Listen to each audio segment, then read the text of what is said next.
और जो अभी बात की थी सतयुग की, उस सतयुग में भी मार्जिनलाइजेशन था। हम अगर मॉडर्न इंडिया में आते हैं तभी भी हम वो मार्जिनलाइजेशन देख रहे हैं, और प्रेजेंट ग्लोबल सोसाइटी के कॉन्टेक्स्ट में भी वो मार्जिनलाइजेशन वैसा का वैसा ही बरकरार है। उसकी WHO कहता है कि 3 में से 1 महिला हर एक दिन प्रताड़ित होती है।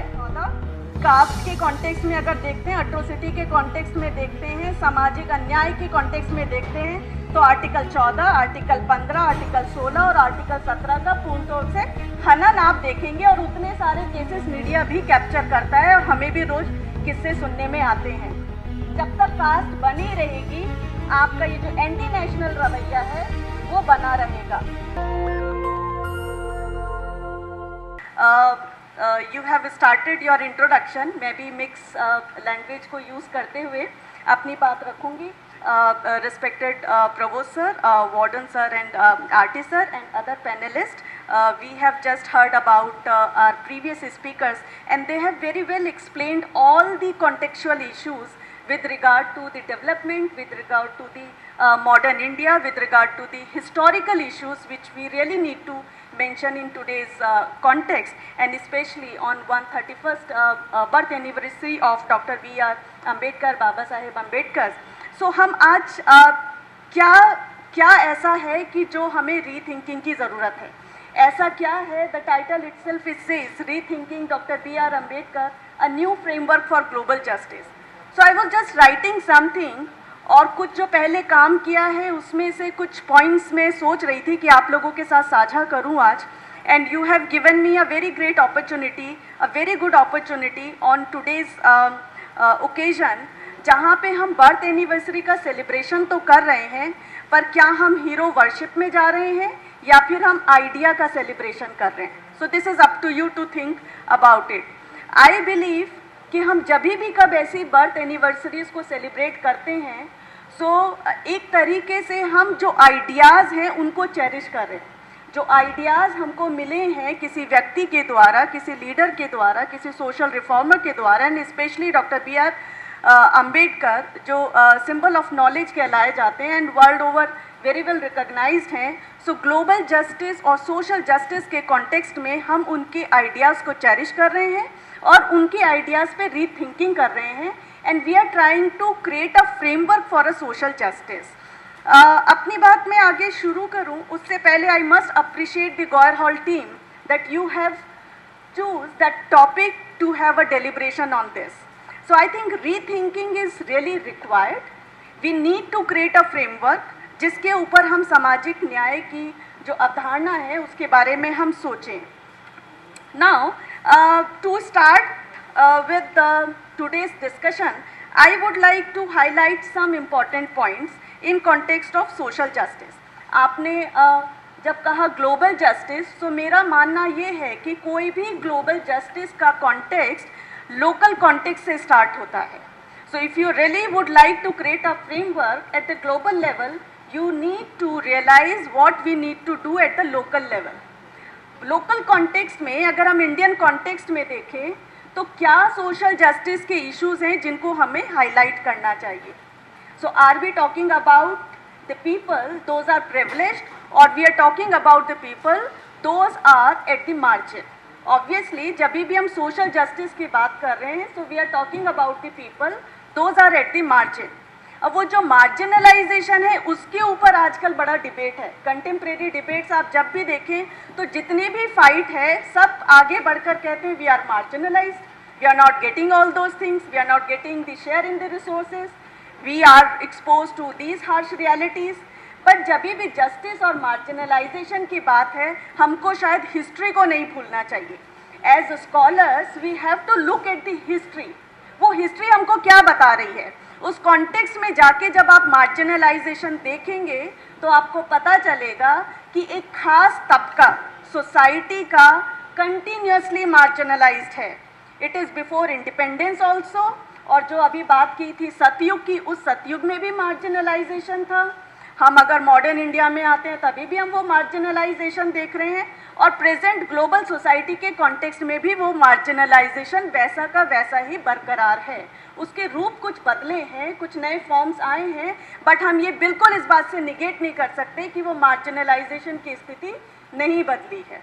वो मार्जिनलाइजेशन जो है कंटिन्यूसली एक्सटेंड हो रहा है ना। अब उसके अंदर क्या बातें हैं जो हमको देखनी है। Who all are these marginalized constituencies? कौन सी एजेंसीज हैं जो मार्जिनलाइज्ड हैं? These agencies are women, person with disability, एससीज, एसटीज, और इसी तरीके से तमाम, चाहे रीजनल कॉन्टेक्स्ट में हो, रिलीजन कॉन्टेक्स्ट में हो, रिसोर्सेज के कॉन्टेक्स्ट में हो, हम उस मार्जिनलाइजेशन को देख रहे हैं। So now just to highlight some of the issues women के कॉन्टेक्स्ट में अगर आप देखें, और मुझे लगता है शायद आपने पैनल में एक विमेन को रखना ज़रूरी समझा कि कुछ बात अधूरी सी रह जाएगी, और इस अधूरेपन को शायद आपने मुझे जिम्मेदारी के तौर पर यहाँ बुलाया है। So I will try my level best to fill up all these gaps. जब हम विमेन डेवलपमेंट की बात कर रहे हैं या फिर उसकी तरक्की की बात कर रहे हैं, उसकी डिग्निटी की बात कर रहे हैं, तो हम क्या कह रहे हैं? हम कह रहे हैं कि उसका पब्लिक लाइफ में participation, economic participation, at the family उसका राइट टू पार्टिसिपेशन, उसकी डिग्निटी, और सोशल लेवल पे भी क्या उसकी डिग्निटी मेंटेन है। सो किस कॉन्टेक्स्ट में जाके उस जस्टिस को देखें। Only 1.7% female are in a formal employment, only 1.7%, and all other women are engaged primarily in agriculture sector. वो खेती और मजदूर है या खेती में काम करती है, क्योंकि जायदाद उनके नाम पर नहीं है, आज के कॉन्टेक्स्ट में भी नहीं है। सो अगर आप देखें इकोनॉमिक कॉन्टेक्स्ट में, तो हम सिर्फ 1%, 7% जो महिलाएं हैं, 1.7% जो महिलाएं हैं उन्हीं को सिक्योर पाते हैं। लेकिन वो 1.7% महिलाएं जो एम्प्लॉयमेंट तौर पे सिक्योर आप कह रहे हैं, उनकी भी अगर कंडीशंस देखें, so working conditions at work place, sexual harassment at work place, discrimination in workplace, violence at workplace, atrocities at workplace are again certain things जो उनको further marginalize करती है. So we are putting a question mark on the developmental issues, and for the 50% of women of India, 50% population जो contribute करते हैं रात दिन अपनी मेहनत से देश की इकोनॉमी में, उनको हम निगेट कर रहे हैं, उनके बारे में हम सोच ही नहीं रहे हैं या उनके बारे में हम बात नहीं करना चाह रहे हैं। सो हम उस पार्टिसिपेशन की बात कर रहे हैं। अदर देन दैट NCDHR जो अपनी रिपोर्ट प्रस्तुत करता है, हाल ही में they have invited as a jury member to hear the national tribunal cases on atrocities act. You won't believe, and I must say that you should be shocked, I am using should be shocked, that in a day I have listened to only 17 cases, लेकिन these 17 cases जो atrocity के cases थे, उसमें 12 साल की बच्ची है जिसके ऊपर सेक्सुअल अब्यूज़ होता है, रेप होता है, उसमें 60 साल की महिला है जिसको रेप करके जला दिया जाता है, उसमें ऐसी भी महिलाएं हैं जो मिडिल एज की हैं, जो प्रेग्नेंट हैं और मैसेकर हो रहा है उनके घर में। सो ये जो तमाम केसेस हैं, ये किस कॉन्टेक्स्ट में आ रहे हैं? ये जो तमाम एट्रोसिटीज़ हैं, ये किस कॉन्टेक्स्ट में आ रहे हैं?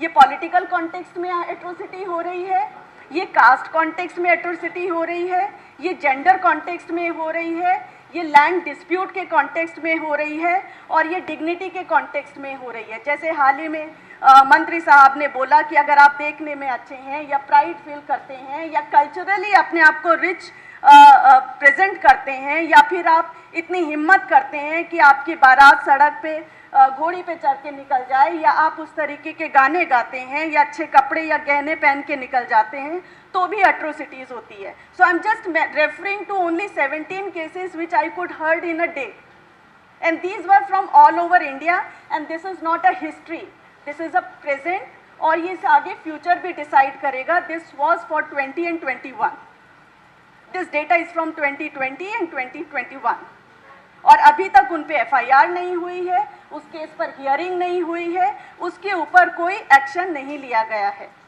So now you tell me in what context we have to develop the framework. So we are talking about education, हम वो बात कर रहे हैं कि जहाँ सबको अधिकार हो एजुकेशन का।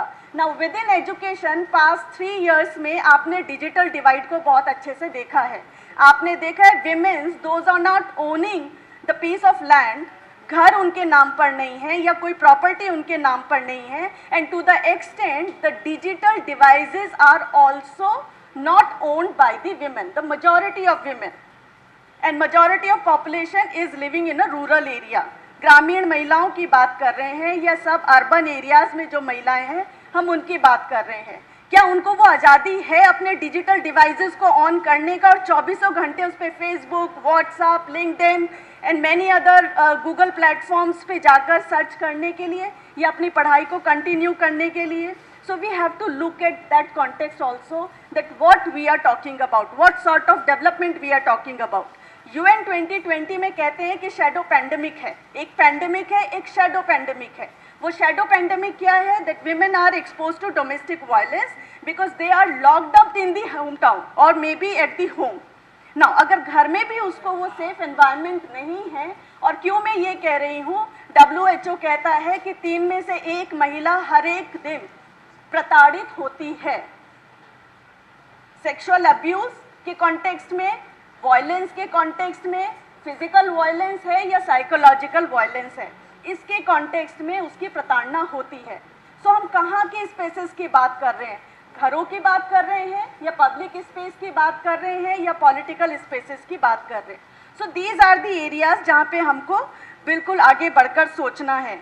Now another important thing just to deliberate on, and you all are scholars, I know you must be enjoying your refreshment, but at the same time I would like to drag your attention on what all we are going to address. हमको क्या address करना है, वो मुद्दा क्या है जिसके ऊपर आप बात कर रहे हैं? आप रीथिंकिंग की बात कर रहे हैं, आप फ्रेमवर्क डेवलप करने की बात कर रहे हैं। So वो rethinking on all those issues continuously coming from the historical events, जितने भी हिस्ट्री है उससे वो कंटिन्यूसली आज तक हम उनको देख रहे हैं, उसके ऊपर हम rethinking and developing a new framework है। Sustainable development goals, all goals are majorly covered by fundamental rights, जो हमारा संविधान हमें देता है। और मज़े की बात ये है कि आज हम भी उसके पार्टी हैं कि हमको सस्टेनेबल डेवलपमेंट गोल्स जो है वो अचीव करने हैं।